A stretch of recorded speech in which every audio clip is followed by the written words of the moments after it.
ಯಾವಾಗಾದರೂ ನೀವು ಮರಳನ್ನು ನಿಮ್ಮ ಕೈಯಲ್ಲಿ ಇಟ್ಕೊಳ್ಳೋಕ್ಕೆ ಪ್ರಯತ್ನ ಮಾಡಿದ್ರೆ ನಿಮಗೆ ಪಕ್ಕಾ ಗೊತ್ತಾಗುತ್ತೆ. ಎಷ್ಟು ಬಿಗಿಯಾಗಿ ಇಟ್ಕೊಳ್ಳೋಕ್ಕೆ ಟ್ರೈ ಮಾಡಿ ಇಟ್ಕೊಳ್ತೀರೋ ಅಷ್ಟೇ ಫಾಸ್ಟಾಗಿ ಮರಳು ನಿಮ್ಮ ಬೆರಳುಗಳ ಮಧ್ಯದಿಂದ ಬಿದ್ದೋಗ್ಬಿಡುತ್ತೆ. ಹೌದು ತಾನೇ? ಆದರೆ ಯಾವಾಗ ನೀವು ಕೈಗಳನ್ನು ತೆರೆದುಕೊಳ್ತೀರೋ ಅದೇ ಮರಳು ನಿಮ್ಮ ಕೈಯಲ್ಲಿ ಉಳ್ಕೊಂಡ್ಬಿಡುತ್ತೆ. ಓಶೋ ಅವ್ರು ಹೇಳ್ತಾರೆ, ಲೆಟ್ ಗೋ ಅಂದ ಮಾತ್ರಕ್ಕೆ ಕಳ್ಕೊಳ್ಳೋದು ಅಂತ ಅಲ್ಲ, ಲೆಟ್ ಗೋ ಅಂದರೆ ಪಡ್ಕೊಳ್ಳೋದಾಗಿರುತ್ತೆ. ಇದರ ಅರ್ಥ ಏನಪ್ಪ ಅಂದರೆ ನಿಜವಾಗ್ಲೂ ಲೆಟ್ ಗೋ ಮಾಡಿಬಿಡ್ತೀರಲ್ಲ, ಅವ್ರ ಹತ್ರ ಎಲ್ಲನೂ ಸಿಕ್ಕಿಬಿಡುತ್ತೆ. ಮತ್ತು ಇದೇನೇ ಮ್ಯಾನಿಫೆಸ್ಟೇಷನ್. ಎಸ್, ಮ್ಯಾನಿಫೆಸ್ಟೇಷನ್ನ ಬಹಳ ದೊಡ್ಡ ಸೀಕ್ರೆಟ್ ಲೆಟ್ ಗೋ ಆಗಿದೆ. ನೆನ್ಪಿಟ್ಕೊಳ್ರಿ, ಯಾಕಂದರೆ ಡಿಸೈರ್ ಪೂರ್ತಿ ಮಾಡ್ಕೊಳ್ಳೋದಕ್ಕೆ ತುಂಬ ಮುಖ್ಯವಾಗಿರೋದು, ಅವಶ್ಯವಾಗಿರೋದು ಟ್ರಸ್ಟ್ ಮಾಡಬೇಕಾಗಿರೋದು. ಅದು ಬಿಟ್ಟು ಅಬ್ಸೆಷನ್, ಗೀಳಿನಲ್ಲಿ ಸಿಕ್ಕಾಕೊಳ್ಳೋದಲ್ಲ. ಈ ವಿಡಿಯೋದಲ್ಲಿ ತಿಳ್ಕೊಳ್ಳೋಣ ಯಾಕೆ ಹಿಡ್ದಿಟ್ಕೊಳ್ಳೋದ್ರಿಂದ ವಸ್ತುಗಳು ದೂರ ಹೋಗ್ಬಿಡುತ್ತೆ ಮತ್ತು ಬಿಟ್ಬಿಡೋದ್ರಿಂದ ಲೆಟ್ ಗೋ ಮಾಡೋದ್ರಿಂದ ಆ ಇಚ್ಛೆಗಳು ಆಳವಾಗಿ ಮ್ಯಾನಿಫೆಸ್ಟ್ ಆಗಿಬಿಡುತ್ತೆ. ಅದ್ರ ಜೊತೆಗೆ ತಿಳ್ಕೊಳ್ಳೋಣ ಲೆಟ್ಟಿಂಗ್ ಗೋ ಮಾಡೋದ್ರಿಂದ ಮ್ಯಾನಿಫೆಸ್ಟೇಷನ್ ಹೇಗಾಗುತ್ತೆ, ಹೌ ವಿಸಿಟಿವ್ ಆ್ಯಂಡ್ ರಿಲೇಟೆಡ್, ಮತ್ತು ಇದನ್ನು ಪ್ರಾಕ್ಟಿಕಲಿ ನಿಮ್ಮ ಲೈಫ್ನಲ್ಲಿ ಹೇಗೆ ತಂದುಕೋಬಹುದು. ಯಾಕಂದರೆ letting go biggest secret of manifestation. ಎಲ್ಲದಕ್ಕಿಂತ ಮೊದಲಿಗೆ ಈ ಮಾತನ್ನು ತಿಳ್ಕೊಬೇಕು. ನಾವುಗಳು ವಸ್ತುಗಳನ್ನು, ವಿಷಯಗಳನ್ನು ಕಂಟ್ರೋಲ್ನಲ್ಲಿ ಇಟ್ಕೋಬೇಕಂತ ಬಯಸ್ತೀವಿ. ನಾವುಗಳು ಅಬ್ಸೆಸಿವ್ಲಿ ಇಟ್ಕೊಳ್ಳೋದಕ್ಕೆ ಯಾಕೆ ಬಯಸ್ತೀವಿ ನೋಡಿ. ಮನುಷ್ಯನ ಸ್ವಭಾವ ಹೇಗಿರುತ್ತೆ ಅಂದರೆ ನ್ಯಾಚುರಲಿ, ಸ್ವಾಭಾವಿಕವಾಗಿ ಹಿಡಿದಿಟ್ಕೊಳ್ಳೋದೇ ಆಗಿರುತ್ತೆ. ನಮ್ಗಳಿಗೆ ಅನ್ನಿಸ್ತಾ ಇರುತ್ತೆ ವಸ್ತುಗಳನ್ನು, ವಿಷಯಗಳನ್ನು ಬಿಗಿಯಾಗಿ ಇಟ್ಕೊಂಡ್ರೇ ಅದು ಯಾವಾಗಲೂ ನಮ್ಮದೇ ಆಗಿರುತ್ತೆ ಅಂತ. ಎಸ್, ಸಂಬಂಧಗಳನ್ನು ಹಿಡಿದಿಟ್ಕೊಂಡಿರೋಕ್ಕೆ ಬಯಸ್ತೀವಿ, ದುಡ್ಡನ್ನು ಹಿಡಿದಿಟ್ಕೊಂಡಿರೋದಕ್ಕೆ ಬಯಸ್ತೀವಿ, ಸಪ್ರೆಸನ್ನು ಹಿಡಿದಿಟ್ಕೊಂಡಿರೋದಕ್ಕೆ ಬಯಸ್ತೀವಿ. ನಮಗೆ ಕಂಟ್ರೋಲ್ ಮಾಡೋದ್ರಲ್ಲಿ ಒಂದು ಥರ ಸೆಕ್ಯೂರಿಟಿ ಫೀಲ್ ಆಗ್ತಾ ಇರುತ್ತೆ, ಸ್ವಲ್ಪ ಶಾಂತಿ ಅನುಭವ ಆಗ್ತಾ ಇರುತ್ತೆ. ಆ್ಯಕ್ಚುಯಲ್ ಆಗಿ ನೋಡಬೇಕಂದ್ರೆ ಇದೊಂದು ಇಲ್ಯೂಷನ್, ಭ್ರಮೆ ಆಗಿರುತ್ತೆ. ಎಷ್ಟು ಟೈಟಾಗಿ ಇಟ್ಕೊಳ್ತೀರೋ ಅಷ್ಟೇ ಭಯ ಜಾಸ್ತಿ ಆಗುತ್ತೆ. ಏನಾದರೂ ಇವ್ರು ಹೋಗ್ಬಿಟ್ರೆ, ಇದು ಹೋಗ್ಬಿಟ್ರೆ, ಈ ಭಯ ಏನಿದೆಯಲ್ಲ ನಿಮ್ಮ ಎನರ್ಜಿಯನ್ನೆಲ್ಲ ಸುತ್ತುವರೆದು ಬಿಡುತ್ತೆ. ಭಯದಿಂದ ಬಿಡುಗಡೆ ಆದ ಶಕ್ತಿ ಈ ಎನರ್ಜಿನ ನಿಮ್ಮ ಮ್ಯಾನಿಫೆಸ್ಟೇಷನನ್ನು ಬ್ಲಾಕ್ ಮಾಡಿಬಿಡುತ್ತೆ. ರಿಲೇಷನ್ಶಿಪ್ಪಲ್ಲಿ ಯಾವಾಗ ಪೊಸೆಸಿವ್ ಆಗಿಬಿಡ್ತೀರೋ ಆಗ ಅದೇ ರಿಲೇಷನ್ ನಿಮಗೆ ಉಸಿರುಗಟ್ಟಿಸುತ್ತೆ. ಅಸಲಿಯಲ್ಲಿ ಹಿಡಿದಿಟ್ಕೊಳ್ಳೋದ್ರ ಅರ್ಥ ಏನಪ್ಪ ಅಂದರೆ ನಿಮ್ಮ ಜೀವನವನ್ನು ಒಂದು ಟೈಟ್ ಫಿಸ್ಟ್, ಬಿಗಿಯಾಗಿರೋ ಮುಷ್ಟಿಯಲ್ಲಿ ಹಿಡಿದಿಟ್ಕೊಂಡಿರೋ ಹಾಗೆ. ಅಂದರೆ ಈ ಥರ ಮುಚ್ಚಿರೋ ಟೈಟ್ ಆಗಿರೋ ಮುಷ್ಟಿಯಲ್ಲಿ ಗಾಳಿ ಇರಲ್ಲ, ಬೆಳಕು ಕೂಡ ಇರಲ್ಲ. ಯಾವಾಗ ನೀವು ಈ ಮುಷ್ಟಿಯನ್ನು ಓಪನ್ ಮಾಡ್ತಿರಲ್ಲ ಆಗ ಅದರಲ್ಲಿ ಬೆಳಕು ಬರುತ್ತೆ, ಗಾಳಿ ಬರುತ್ತೆ. ಅದೇ ಮುಷ್ಟಿ ಒಂದು ಅಂಗಳ ಆಗಿಬಿಡುತ್ತೆ. ಇದರಲ್ಲಿ ನಿಮ್ಮ ಸಂಪೂರ್ಣ ಜೀವನ, ಜಗತ್ತೇ ಹೊಂದ್ಕೊಳ್ಳೋದಾಗಿರುತ್ತೆ. ಈ ಥರ ಯಾಕಾಗುತ್ತೆ? ಯಾವುದೇ ಇಚ್ಛೆ ಆಗಿರಲಿ, ಹೆಚ್ಚಾಗಿ ಹಿಡ್ದಿಟ್ಕೊಳ್ಳೋದ್ರಿಂದ ಅದು ನಿಮ್ಮಿಂದ ದೂರ ಓಡೋಗುತ್ತೆ. ಎಷ್ಟು ಜಾಸ್ತಿ ಲೆಟ್ ಗೋ ಮಾಡ್ತಿರೋ ಬೇಗನೆ ನಿಮ್ಮ ಹತ್ರ ಓಡೋಡಿ ಬರುತ್ತೆ. ಇದು ಬಚ್ಚಿಟ್ಕೊಂಡಿರೋದೇ ಇಡೀ ಜೀವನ ಮತ್ತು ಮ್ಯಾನಿಫೆಸ್ಟೇಷನ್ನ ಪ್ಯಾರಡಾಕ್ಸ್ ಆಗಿರುತ್ತೆ. ಅತಿ ದೊಡ್ಡ ವಿಪರ್ಯಾಸದ ಸತ್ಯ ಆಗಿರುತ್ತೆ. ಗಮನ ಇಟ್ಟು ಕೇಳ್ರಿ, ಈ ಪ್ಯಾರಡಾಕ್ಸ್ ಫಿಸಿಕ್ಸ್ ಏನಿದೆ ಅಂದರೆ ಯಾವಾಗ ಯಾವುದೇ ವಸ್ತುಗಳನ್ನು ಲ್ಯಾಕ್ ಎನರ್ಜಿಯಿಂದ ಇಟ್ಕೊಳ್ತಿರೋ, ನನ್ನ ಹತ್ರ ಆ ವಸ್ತು ಇಲ್ಲ, ನನಗೆ ಬೇಕಾಗಿರೋದಿಲ್ಲ, ಇದು ನನಗೆ ಬೇಕು, ಅದು ನನಗೆ ಬೇಕು, ಇದೇ ಯೂನಿವರ್ಸಿಗೆ ಸಿಗ್ನಲ್ನ ಕಳಿಸ್ತಾ ಇರುತ್ತೆ. ನಿನ್ನ ಹತ್ರ ಅದಿಲ್ಲ, ನಿನಗೆ ಬೇಕಾಗಿರೋದು ಈಗ ಇಲ್ಲ. ಮ್ಯಾನಿಫೆಸ್ಟೇಷನ್ ಮಾಸ್ಟರ್ಸ್ ಯಾವಾಗಲೂ ಹೇಳ್ತಾ ಇರ್ತಾರೆ, ಇದೊಂದು ಕನ್ನಡಿ ಆಗಿರುತ್ತೆ, ನೀವೇನು ಸೆಂಡ್ ಮಾಡ್ತಿರೋ ಅದೇ ರಿಫ್ಲೆಕ್ಟ್ ಮಾಡ್ತಾ ಇರುತ್ತೆ. ಎಕ್ಸಾಂಪಲ್ಗೆ ನಿಮ್ಮ ಮುಖದಲ್ಲಿ ಒಂದು ಮಚ್ಚೆ ಇದೆ ಅಂದ್ಕೊಳ್ರಿ. ನೀವು ಕನ್ನಡಿ ಮುಂದೆ ನಿಂತ್ಕೊಂಡಿದ್ದಾಗ ಆ ಮಚ್ಚೆ ಕಾಣುತ್ತೆ. ಆ ಕನ್ನಡಿಗೆ ತಾನಾಗ್ತಾನೆ ಆ ಮಚ್ಚೆನ ಕಿತ್ತಾಕೋಕ್ಕೆ ಆಗಲ್ಲ. ನೀವೇನು ಕೊಡ್ತೀರೋ ಅದೇ ಯೂನಿವರ್ಸ್ ಕೊಡುತ್ತೆ. ಯಾವಾಗ ನೀವು ವಸ್ತುಗಳನ್ನು ಹಿಡಿದಿಟ್ಕೊಳ್ಳೋಕ್ಕೆ ಬಯಸ್ತಿರೋ ಇದ್ರ ಭಾವನೆನೇ ಆ ವಸ್ತು ನನ್ನ ಹತ್ರ ಇಲ್ಲ ಅಂತ ಹೇಳ್ತಾ ಇರುತ್ತೆ, ಆ ವಸ್ತು ನನಗೆ ಬೇಕು ಅಂತ ಇರುತ್ತೆ. ಇದೇನು ಹಿಡಿದಿಟ್ಕೊಳ್ಳೋ ಲ್ಯಾಕ್ ಆಗಿರೋ ಭಾವನೆ ಇದೆಯಲ್ಲ, ಇದನ್ನೇ ಬಹಳ ಮುಕ್ತ ಮನಸ್ಸಿನಿಂದ ಸ್ವೀಕಾರ ಮಾಡ್ತಾ ಇರ್ತೀರಾ. ನಾನು ತುಂಬ ಲ್ಯಾಕ್, ಕೊರತೆಯಲ್ಲಿದ್ದೀನಿ ಅಂತ. ಇಲ್ಲ ಅಂದ್ರೂ ಇನ್ನರ್ ನೋಯಿಂಗ್ ಇದೆ, ನನಗೆ ಆ ವಸ್ತು ಇಲ್ಲ, ಈ ವಸ್ತು ಇಲ್ಲ. ಆದರೆ ಈ ವಸ್ತು ನಂದೇನೆ, ಬಂದೇ ಬರುತ್ತೆ. ಹೇಗಂದರೆ ಬಹುಶಃ ಇದೇನೆ ನೆವಿಲೆ ಗೊಡ್ಡಾರ್ಡ್ ಅವರು ಹೇಳ್ತಾರೆ, being in that feeling assume that it is yours. ಅದು ಈಗಾಗಲೇ ಇಲ್ಲೇ ಇದೆ ಅಂತ ಊಹೆ ಮಾಡ್ತಾ ಇದ್ದರೆ ಆ ಭಾವನೆ ಅಂದರೆ ಎಂಡ್ ರಿಸಲ್ಟಿಂದು ಆಗಿಬಿಟ್ಟಿದೆ ಅನ್ನೋ ಊಹೆಯಲ್ಲಿ, ಈ ಭಾವನೆಯಲ್ಲಿ ಒಂದು ಇನ್ನರ್ ನೋಯಿಂಗ್ ಬಂದುಬಿಡುತ್ತೆ. This is going to happen. ಈಗ ಇಲ್ಲ, ಬಟ್ ಆ ಮಾತಿನ ಬಗ್ಗೆ ಚಿಂತೆನೂ ಇಲ್ಲ. ಆ ವಸ್ತು ಇಲ್ಲ ಅನ್ನೋದ್ರ ಬಗ್ಗೆ ಇಲ್ಲ ಅಂದರೂ ನಿಮಗೆ ವಿಶ್ವಾಸ ಇರುತ್ತೆ, ಆ ವಸ್ತು ನಿಮ್ಮದೇನೆ. ಜಸ್ಟ್ ಈ ವಿಶ್ವಾಸದ ಜೊತೆ ನೀವು ಮುಂದುವರಿತಾ ಇದ್ದರೆ ಆಗ ನೀವು ಕೊರತೆಯ ಎನರ್ಜಿ, ಲ್ಯಾಕ್ ಎನರ್ಜಿನ ಕೊಡ್ತಾ ಇರಲ್ಲ. ಈ ಎರಡು ಕೇಸಸನ್ನು ನೋಡ್ರಿ, ಆಗಲೂ ನಿಮ್ಮ ಹತ್ರ ಆ ವಸ್ತು ಇರಲಿಲ್ಲ, ಈಗಲೂ ನಿಮ್ಮ ಹತ್ರ ಆ ವಸ್ತು ಇಲ್ಲ. ಆಗ ನೀವು ಲ್ಯಾಕ್ ಎನರ್ಜಿ ರಿಫ್ಲೆಕ್ಟ್ ಮಾಡ್ತಾ ಇದ್ರಿ, ಲ್ಯಾಕ್ ಎನರ್ಜಿ ಯೂನಿವರ್ಸಿಗೆ ಕೊಡ್ತಾ ಇದ್ರಿ, ತುಂಬ ಚಿಂತೆಯಲ್ಲಿದ್ರಿ. ಈಗ ನನ್ನ ಹತ್ರ ಇಲ್ಲ, ಬೇಗ ಬೇಗ ನನಗೆ ಬೇಕು. ಈಗ ಈ ಕೇಸಸ್ನಲ್ಲೂ ಕೂಡ ನಿಮ್ಮ ಹತ್ರ ಆ ವಸ್ತು ಇಲ್ಲ, ಬಟ್ ಹೃದಯದಲ್ಲಿ ನಂಬಿಕೆ ಇದೆ, ನಿರಾಳತೆ ಇದೆ, ಗೊತ್ತು ನಿಮಗೆ ಆ ವಸ್ತು ನಿಮ್ಮದೇನೆ ಅಂತ. ಯಾವಾಗಾದರೂ ಹೇಗಾದರೂ ನಿಮಗೆ ಸಿಕ್ಕೇ ಸಿಗುತ್ತೆ. ಅಂದರೆ ರಿಲ್ಯಾಕ್ಸ್ ಮೋಡ್ನಲ್ಲಿರ್ತೀರ. ನೀವು ಯಾವಾಗ ರಿಲ್ಯಾಕ್ಸ್ ಮೋಡ್ನಲ್ಲಿರ್ತೀರೋ, ನ್ಯಾಚುರಲ್ ಆಗಿರ್ತೀರೋ, ಅಲ್ಲಿ ಯಾವುದೇ ಏರುಪೇರು ಆಗ್ತಿರಲ್ಲ. ನಿಮ್ಮ ಎಮೋಷನ್ನಲ್ಲಿ ನೀವು ಒಂದು ಸ್ಥಿರತೆಯಲ್ಲಿರ್ತೀರ. ಆ ಸ್ಥಿರತೆಯಲ್ಲಿ ಯೂನಿವರ್ಸ್ ಬಹಳ ಬೇಗನೆ ನೀವು ಪಡ್ಕೋಬೇಕು ಅಂತಿರೋದನ್ನು ಕೊಡುತ್ತೆ. ಯಾಕಂದರೆ ನೀವು ಪದೇ ಪದೇ ಕೇಳ್ತಿರಲ್ಲ, ಪದೇ ಪದೇ ನನ್ನ ಹತ್ರ ಇಲ್ಲ ಅನ್ನೋದನ್ನು ತೋರಿಸ್ತಾ ಇರಲ್ಲ. ನಂಗೆ ಬೇಕು ಅಂತಿರಲ್ಲ. ಇಲ್ಲಿ ಒಂದು ಪ್ಯಾರಡಾಕ್ಸ್ ಅಂತಂದರೆ ಲ್ಯಾಕ್ ಎನರ್ಜಿಯನ್ನು ನೀವೇನಾದರೂ ಕೊಟ್ಟರೆ ಅದೇ ಎನರ್ಜಿ ನಿಮಗೆ ಸಿಗುತ್ತೆ. ನೀವೇನಾದರೂ ಅಬ್ಬಂಡೆನ್ಸ್ ಎನರ್ಜಿ ಕೊಟ್ಟರೆ, ಅಬ್ಬಂಡೆನ್ಸ್ ಎನರ್ಜಿ ಅಂದ ಕೂಡಲೇ ಇದಲ್ಲ, ಯಾವಾಗಲೂ already having it, I am already getting it, ನನಗೆ ಸಿಕ್ಕಿಬಿಡ್ತು, ನಾನು ಪಡ್ಕೊಂಡು ಬಿಟ್ಟೆ ಅಂತಿರ್ಬೇಕಂತ ಏನೂ ಇಲ್ಲ. ನೀವು ಎಲ್ಲ ಟೈಮ್ನಲ್ಲೂ ಪಾಸಿಟಿವ್ ಯೋಚಿಸಬೇಕು, ಯಾವಾಗಲೂ ಹೈ ವೈಬ್ರೇಷನಲ್ಲೇ ಇರಬೇಕು ಅಂತ ಇಲ್ಲ.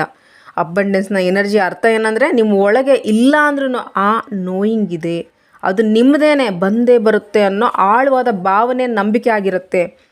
ಈಗ ರಿಯಾಲಿಟಿಲಿ ಇಲ್ಲ, ಆದರೂ ಎಲ್ಲೋ ಒಂದು ಕಡೆ ಈ ಬ್ರಹ್ಮಾಂಡದಲ್ಲಿ ಇದೆ. ಯಾವುದೇ ಕ್ಷಣದಲ್ಲೂ ನಿಮ್ಮದು ಆಗ್ಬೋದು. ನೀವೇನಾದರೂ ನೋಡಿದ್ರೆ ಈ ಫಿಸಿಕ್ಸ್ನಲ್ಲಿ, ಸೈನ್ಸ್ನಲ್ಲಿ, ಮ್ಯಾಥ್ಸ್ನಲ್ಲಿ ಯಾವುದೇ ಫಾರ್ಮುಲಾ ಸಾಲ್ವ್ ಮಾಡಬೇಕಂತಿದ್ದಾಗ ಎಲ್ಲದಕ್ಕಿಂತ ಮೊದಲಿಗೆ ಏನು ಮಾಡ್ತೀವಿ? ಸಪೋಸಸ್ ಎಕ್ಸ್ ಈಸ್ ಈಕ್ವಲ್ ಟು. ಆಲ್ಜಿಬ್ರದಲ್ಲಿ ನೋಡಿದ್ರೂ ಸಪೋಸಸ್ ಹಾಕ್ತೀವಿ. ಆ ಸಪೋಸಸ್ ಏನಕ್ಕೆ ಹಾಕ್ತೀವಿ? ಫಸ್ಟಿಗೆ ಒಪ್ಕೊಂಡು ಬಿಟ್ವಿ. ಮೊದಲಿಗೆ ಏನು ಒಪ್ಕೊಂಡು ಬಿಡ್ತೀವಲ್ಲ, ಆಗ ಆ ವಸ್ತು ತಾನಾಗೆ ತಾನು ಬಿಡಿಸ್ಕೊಂಡು ಬಿಡುತ್ತೆ. ಇಲ್ಲ ಅಂದ್ರೂ ಆನ್ಸರ್ ಹೊರಗೆ ಬರುತ್ತೆ. ಅಲ್ಲಿಗೇನು ಮಾಡಬೇಕು? ಮೊದಲಿಗೆ ಒಪ್ಕೊಂಡು ಬಿಡ್ರಿ, ಆ ವಸ್ತು ನಿಮ್ಮದೇನೆ.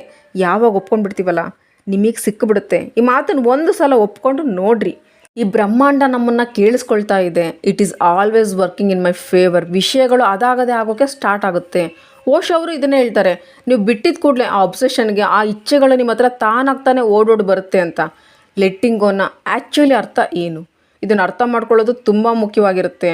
ಲೆಟ್ಟಿಂಗ್ ಗೋ ಅಂದ ಮಾತ್ರಕ್ಕೆ ನೀವು ಉದಾಸೀನ ಆಗಬೇಕಂತಿಲ್ಲ, ಕಷ್ಟಪಡೋದೇ ಬೇಡ, ಬಿಟ್ಬಿಡೋಣ ಅಂತ ಅನ್ನೋದಲ್ಲ. ನೀವು ಥಿಂಕ್ ಮಾಡ್ತೀರಾ, ವಿಚಾರ ಮಾಡೋದೇ ಬಿಟ್ಬಿಟ್ರೆ ಯೂನಿವರ್ಸಿಗೆ ಈ ಇಚ್ಛೆ ಬೇಡವೇನೋ ಅಂತ ಅನಿಸುತ್ತೆ. ನಮಗಿದ್ರ ಬಗ್ಗೆ ಯಾವುದೇ ವಿಚಾರನೇ ಇಲ್ವೇನೋ ಅಂದ್ಕೊಂಡ್ರೆ, ಎಲ್ಲಿವರೆಗೂ ಅಬ್ಸೆಸಿವ್ಲಿ ಎಷ್ಟು ಸಲ ಯೋಚನೆ ಮಾಡ್ತೀವೋ, ಅದ್ರ ಜಪ ಮಾಡ್ತೀವೋ, ಅಲ್ಲಿವರೆಗೂ ಮ್ಯಾನಿಫೆಸ್ಟೇಷನ್ ಆಗೋದಿಲ್ಲ. ಯೂನಿವರ್ಸ್ಗೆ ಅನಿಸುತ್ತೆ ನೀವು ಕೇರ್ಲೆಸ್ ಏನೋ ಅಂತ, ಅದ್ರ ಬಗ್ಗೆ ಯೋಚನೆ ಮಾಡ್ತಿಲ್ಲ ಅಂತ ನೀವು ಅಂದ್ಕೊಳ್ತೀರಾ. ಆದರೆ ನಿಜ ಏನಪ್ಪ ಅಂತಂದರೆ, ಲೆಟ್ಟಿಂಗ್ ಗೋ ನಿಜವಾದ ಅರ್ಥನೇ ಕೇರ್ ಮಾಡೋದಾಗಿರುತ್ತೆ. ಆದರೆ ಕಂಟ್ರೋಲ್ ಮಾಡ್ದಲೆ ಪ್ರೀತಿ ಮಾಡಿರಿ, ಆದರೆ ಓನರ್ಶಿಪ್ ಇಲ್ದಲೆ. ನಿಮ್ಮ ಕೆಲಸ ಮಾಡೋದು ಇಂಪಾರ್ಟೆಂಟು, ಕೆಲಸ ಮಾಡಿರಿ, ಆದರೆ ರಿಸಲ್ಟ್ಗೆ ಅಂಟ್ಕೊಂಡಿರಬೇಡ್ರಿ. ನೀವು ಭಗವದ್ಗೀತಾ ಕರ್ಮಯೋಗದ ಸಾರಾಂಶ ಕೇಳಿರ್ತೀರ. ಕರ್ಮಣ್ಯೇ ವಾದಿಕಾರಸ್ತೆ ಮಾ ಫಲೇಶು ಕದಾಚನ. ಕರ್ಮ ಮಾಡಿರಿ, ಆದರೆ ಪ್ರತಿಫಲದ ಇಚ್ಛೆ ಮಾಡಬೇಡ್ರಿ. ಯಾವಾಗಲೂ ಇದನ್ನು ಮೋಟಿವೇಶನಲ್ ಲೈನ್ ಅಂತ ಅಂದ್ಕೊಳ್ತೀವಿ, ಆದರೆ ಸತ್ಯ ಏನಪ್ಪ ಅಂದರೆ ತುಂಬ ಆಳವಾದ ಪ್ರಾಕ್ಟಿಕಲ್ ಮಾತಾಗಿರುತ್ತೆ. ಕೇವಲ ಕರ್ಮ ಮಾಡಿರಿ, ಅದರ ಪ್ರತಿಫಲ, ಪರಿಣಾಮ ನಿಮ್ಮ ಕೈಯಲ್ಲಿಲ್ಲ, ಇರೋದು ಇಲ್ಲ. ಅದು ಹೇಗಾಗುತ್ತೆ, ಹೇಗಾಗಲ್ಲ, ಇಲ್ಲಿ ನಿಮ್ಮ ಕಂಟ್ರೋಲ್ನಲ್ಲಿ ಯಾವತ್ತಿಗೂ ನಿಮ್ಮ ನಿಯಂತ್ರಣದಲ್ಲಿ ಇರೋದೇ ಇಲ್ಲ. ಈ ವಿಷಯದ ಬಗ್ಗೆ ಚಿಂತಿಸಬೇಡ್ರಿ. ನೀವು ಪದೇ ಪದೇ ಯೋಚನೆ ಮಾಡ್ತಾನೆ ಇದ್ದರೆ, ಚಿಂತೆ ಮಾಡ್ತಾನೆ ಇದ್ದರೆ, ಇದೊಂದು ಸ್ಟುಪಿಡಿಟಿ ಆಗಿರುತ್ತೆ, ಅನಾವಶ್ಯವಾಗಿ ಟೆನ್ಷನ್ ತೊಗೊಳ್ಳೋದಾಗಿರುತ್ತೆ. ಇದಕ್ಕೋಸ್ಕರನೇ ಕರ್ಮಯೋಗನೂ ನಮಗೆ ಕಲಿಸುತ್ತೆ, ನೀವು ಪೂರ್ಣ ಎಫರ್ಟು, ಸಿನ್ಸಿಯಾರಿಟಿಯ ಜೊತೆ ಕೊಡ್ರಿ. ಆದರೆ ಔಟ್ಕಮ್ ಇದೆಯಲ್ಲ, ಅದನ್ನು ಬಿಗಿಯಾಗಿ ಇಟ್ಕೊಬಿಡ್ರಿ. ನಿಮ್ಮ ಕೈಯಲ್ಲಿ ಇಲ್ದಲೇ ಇರೋದನ್ನು ಜಸ್ಟ್ ಇಷ್ಟನ್ನು ಮಾತ್ರ ವಿಶ್ವಾಸ ಇಟ್ಕೊಳ್ರಿ. ನಿಮಗೇನು ಸರಿ ಇದೆಯೋ ಅದೇ ನಿಮ್ಮ ಹತ್ರ ಸರಿಯಾದ ಸಮಯಕ್ಕೆ ಬರುತ್ತೆ. ಈಗ ಅರ್ಥ ಆಗಿರುತ್ತೆ ಲೆಟ್ಟಿಂಗ್ ಗೋನ ನಿಜವಾದ ಅರ್ಥ ಏನು ಅಂತ. ಇದ್ರ ನಂತರ ಬರೋ ಪ್ರಶ್ನೆ ಏನಪ್ಪ ಅಂದರೆ, ಹೌ ಟು ಲೆಟ್ ಗೋ. ಇದಕ್ಕೋಸ್ಕರ ಏನೇನು ಸಾಧನೆಗಳನ್ನು ಮಾಡಬೇಕಾಗಿದೆಯಪ್ಪ? ಇಲ್ಲಿ ಒಂದನ್ನು ಕ್ಲಿಯರ್ ಮಾಡ್ತೀನಿ. ನಿಮ್ಮ ಡಿಸೈರ್ನ ಬಿಡಬೇಕಾಗಿಲ್ಲ. ನೀವು ಡಿಸೈರ್ನ ವಿಷಯ ಇರೋದು ನಿಮ್ಮ ಮನಸ್ಸಿನಲ್ಲಿ. ಡೆಫಿನೆಟ್ಲಿ ಇದು ನಾರ್ಮಲ್ಲು. ಕನಸುಗಳೇ ಜೀವನ.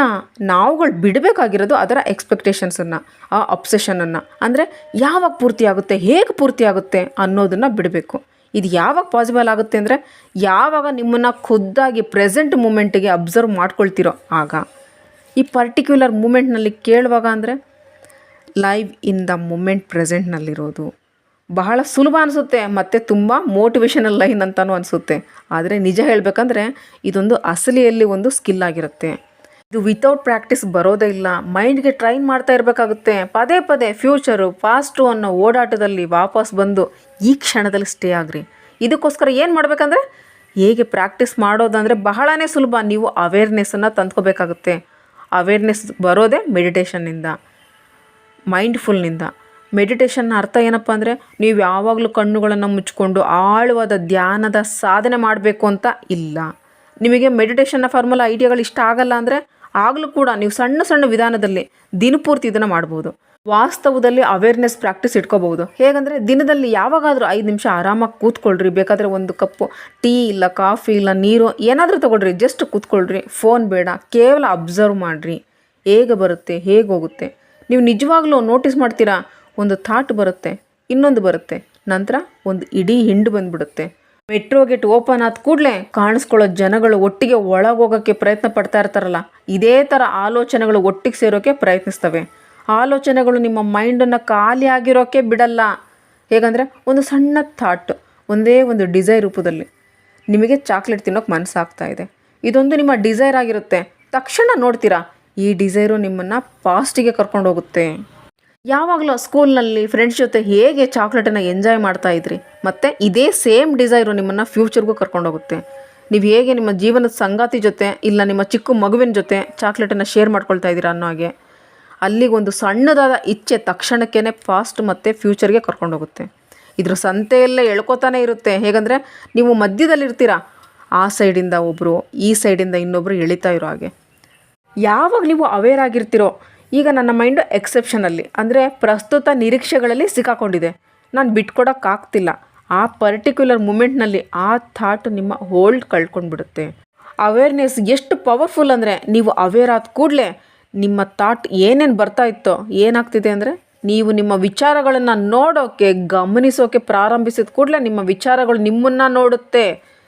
ಆಗ ನೀವು ಸಾಕ್ಷಿ ಆಗಿಬಿಡ್ತೀರಾ, ನೀವು ವಿಟ್ನೆಸ್ ಆಗಿಬಿಡ್ತೀರಾ. ನಿಮ್ಮ ಮೈಂಡ್ನಲ್ಲಿ ಥಾಟ್ ಬರ್ತಿದೆ, ಆ ವಿಟ್ನೆಸ್ ಫೇಸ್ನಲ್ಲಿ ಯಾವಾಗೆಲ್ಲ ಥಾಟ್ ಬರ್ತಿದೆಯೋ ನೀವು ಜಸ್ಟ್ ಬರ್ತಾ ಇರೋದನ್ನು ನೋಡ್ತಿದ್ದೀರಾ, ಇನ್ನೊಂದು ಥಾಟ್ ಬರ್ತಾ ಇರೋದನ್ನು ನೋಡ್ತಾ ಇದ್ದೀರಾ.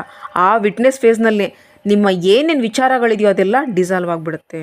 ನೀವೇನು ಮಾಡೋದೇ ಬೇಕಾಗಿಲ್ಲ. ಹೇಗೆಲ್ಲ ನಿಮ್ಮ ಥಾಟ್ಸ್ ಬಂದೋಗುತ್ತಲ್ಲ, ಬೇಕಾದರೆ ನೀವು ಆಳವಾದ ಧ್ಯಾನದಲ್ಲೇ ಇರ್ರಿ, ಇಲ್ಲ ರ್ಯಾಂಡಮ್ಲಿ ಕುತ್ಕೊಂಡಿರ್ರಿ.